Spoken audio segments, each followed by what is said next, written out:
I see the man in the corner again, and #X200B.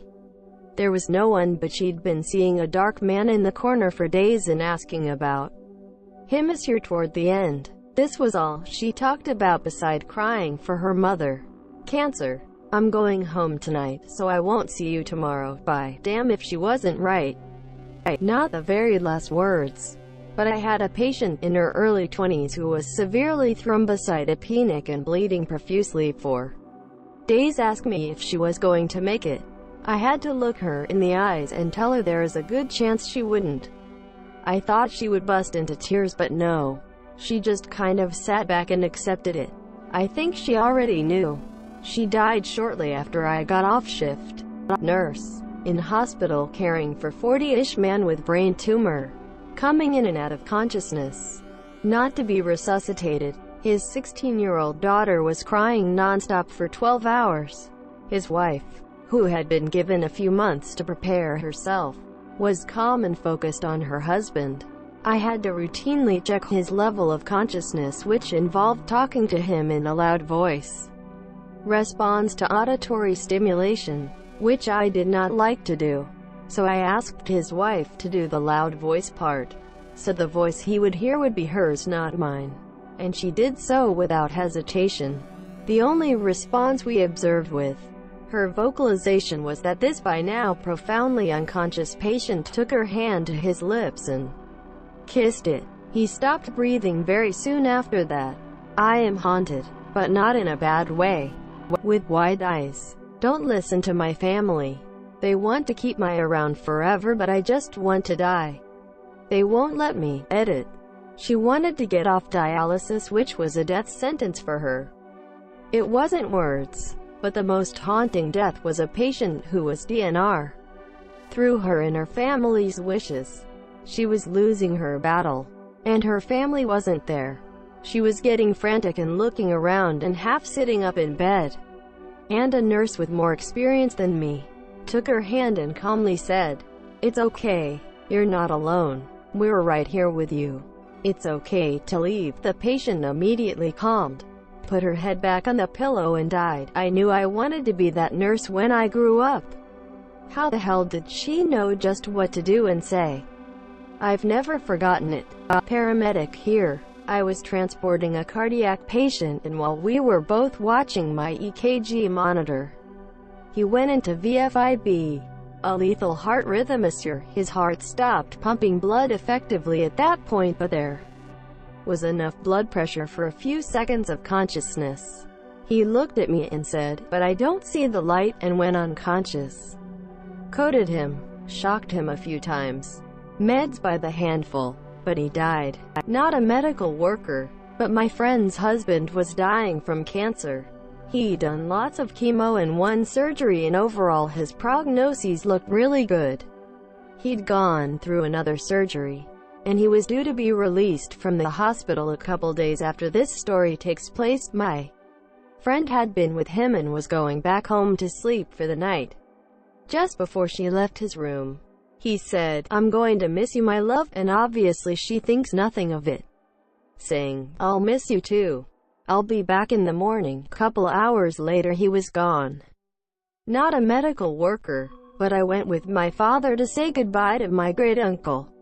His uncle. He was suffering from dementia and clearly on the way out. He no longer recognized people. My father was an only child, and spent most of his time being raised by his uncles, as his father ran a farm all day. Anyway, we're sitting there, and great-uncle is snoozing. He suddenly wakes up and clearly sees my father and starts talking to him about a barn and describing it in great detail.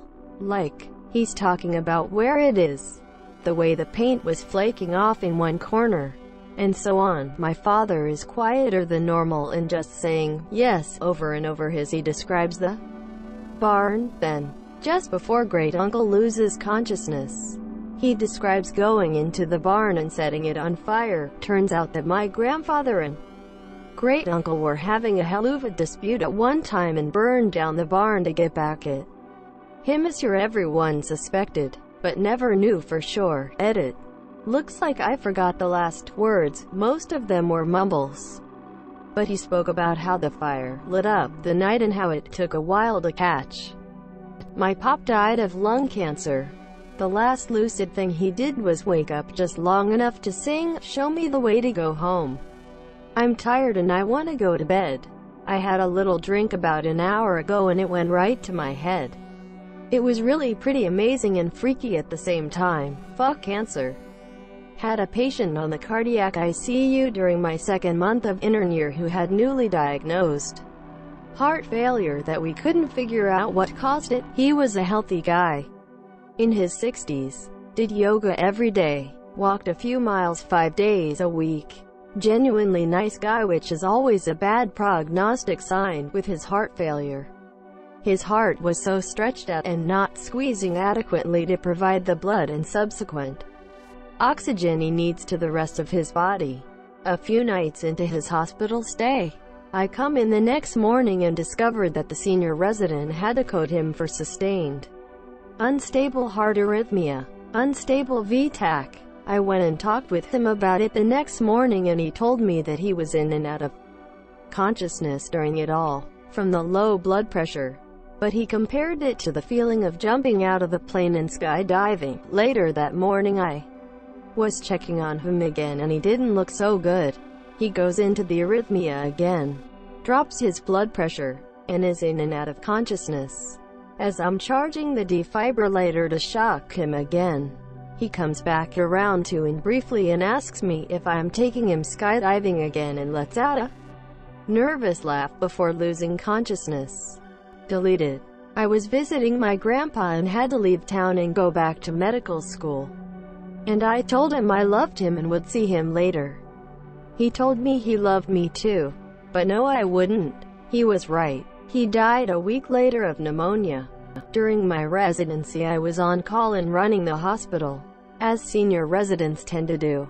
One of my responsibilities was being in charge of the entire ICU, which had about 16 to 20 bed capacity. I was taking care of a man who had a bowel perforation, a hole in his intestines.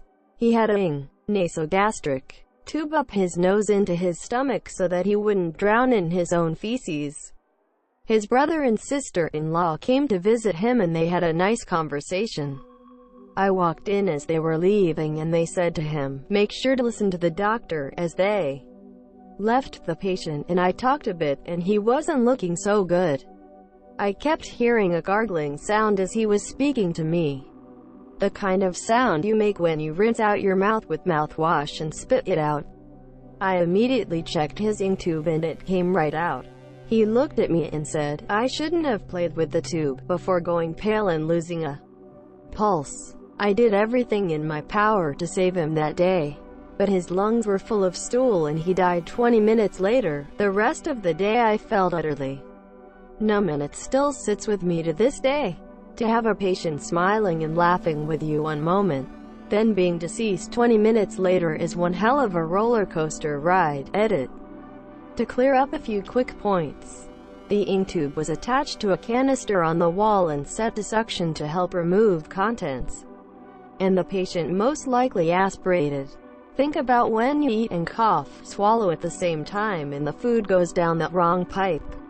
Equals airway versus the esophagus. After he pulled his tube out enough that it slipped out of his esophagus and thus allowed the contents to flow down the airway. I hope this clears things up. Sorry for any confusion, and thanks for the great questions and discussion. I'm doing my best to get to them during work. Edit to switched esophagus and airway up. Thanks, kind Redditor. I'm an EMT. Had a patient say, "I don't feel so good," right before they dropped dead of a massive heart attack. It was just the matter-of-fact way they said it. I was about 5 or 6 when my grandfather was on his deathbed. The last thing he did was put his hand on my shoulder and said, "No wonder you never liked my spicy food," and then he passed about 10 seconds later. We were all super confused. About 3 months later I almost died from suffocation after eating some salsa. At the hospital I was diagnosed with a capsaicin allergy. Spicy food. To this day it still creeps me out. No one knew I was allergic before then. And I didn't show any signs either. Had a patient that kept coding, but every time they came back they'd get crazy strong, fight everyone, and then start saying the Lord's Prayer. They'd trail off and code again. Another one snatched me by the arm and pleaded that they wanted to see their baby grow up. 60 seconds later I was pumping away on their chest. In my line of work I hear a lot of last words.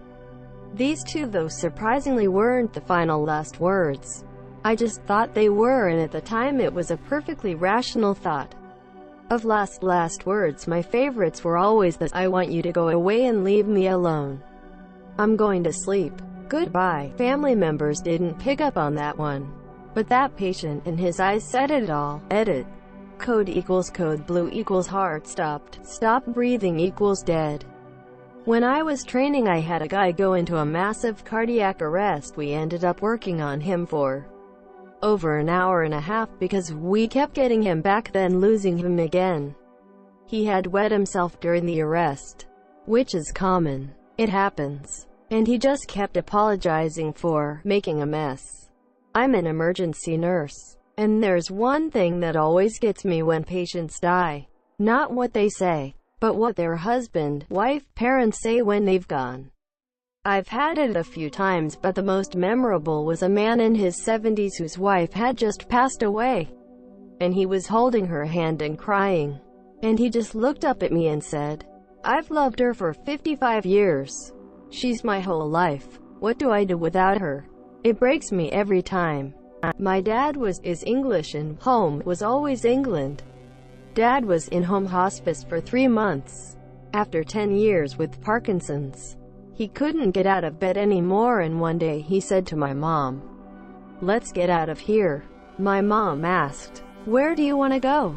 Home wasn't his last words, but last words he said to me, and #X200B.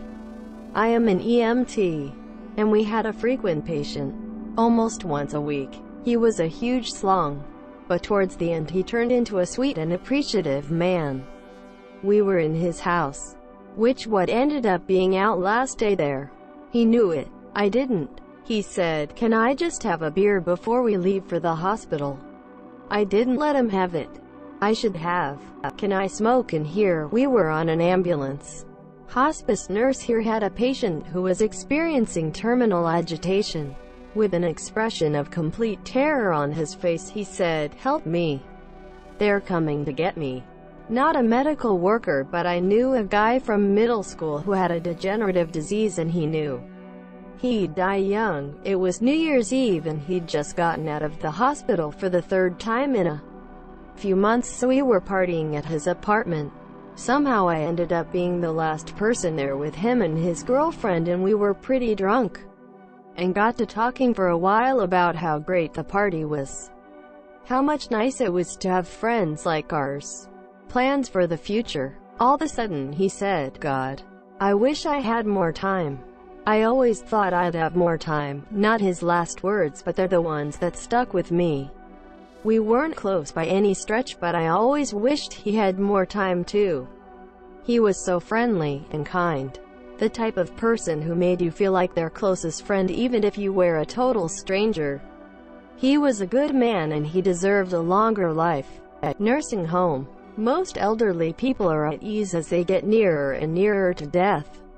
But this old lady, as she deteriorated over her last week or so, would scream, "I don't want to die. I don't want to die. I don't want to die. I don't want to die." Really heartbreaking to see. I work as a PA for a clinic, so I'll never be involved in that situation, but I know a friend who has been. She is also a PA and was helping a guy who was terminally ill. Before he passed, he asked her to not let his wife have his garbage. Of course she listens and is sympathetic. A day or so after he passed, his ex-wife apparently shows up to the hospital with several kids, saying she is in this guy's will. Long story short, she was trying to take his garbage. As a pediatrician, I don't hear a lot of last words. What I can never forget is the inconsolable, grief-stricken cries of the parents when I tell them their child has passed away. It's the hardest part of my job.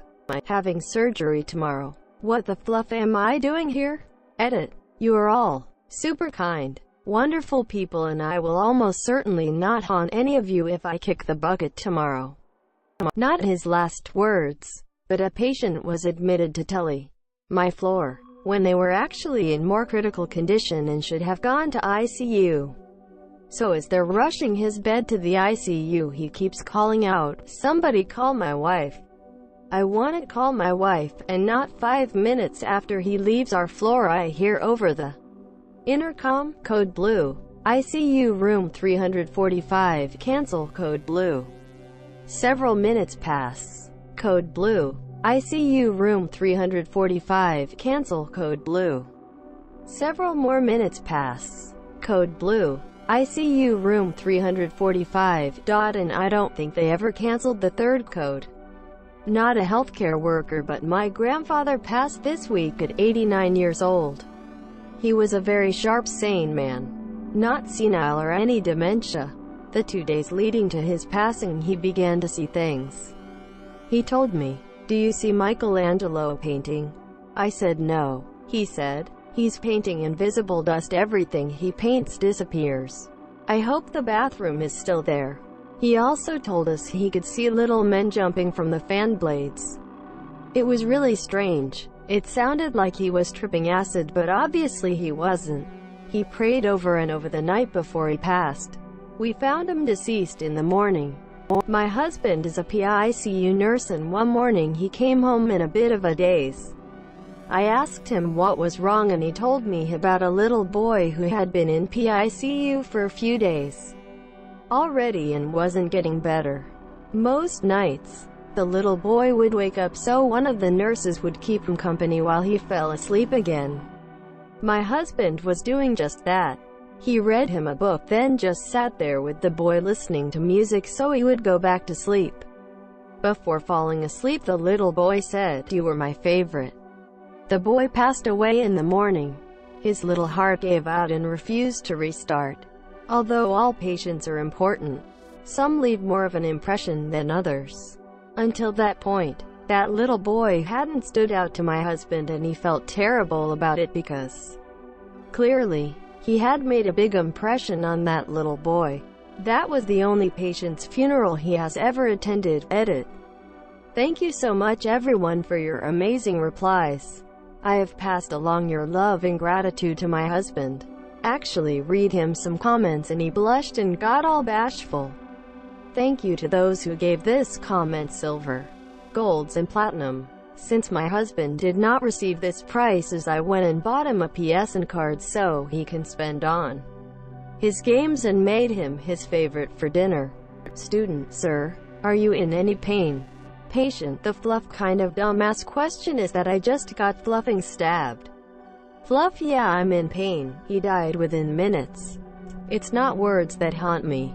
It's the last few agonal breaths, gasping and gurgling, before they are gone. I still remember the first patient I lost as we stood by as per patient. Family request haunting.